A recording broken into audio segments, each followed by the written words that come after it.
In this video, I'll show you how to use Claude AI to solve math problems. This is a quick way to get step-by-step explanations for different types of math questions. To begin, I'll make sure I'm already logged into my Claude account and on the main Claude screen. Next, I'll click inside the message box in the center of the screen, where Claude asks, "How can I help you today?" Now I'll type the math problem that I want Claude to solve. For example, I might type, "Solve this equation. 3x plus 5 equals 20. After typing the problem, I'll click the Send button.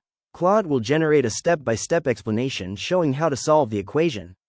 If I want a more detailed explanation, I can ask Claude to show the steps clearly or explain the reasoning behind each step. For example, I might type, "Explain each step in simple terms." Claude can help with many types of math problems, including algebra, arithmetic, and word problems. If needed, I can ask follow-up questions to better understand the solution.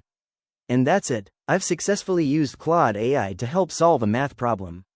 If you found this tutorial helpful, please consider liking the video and subscribing for more quick AI tutorials and guides.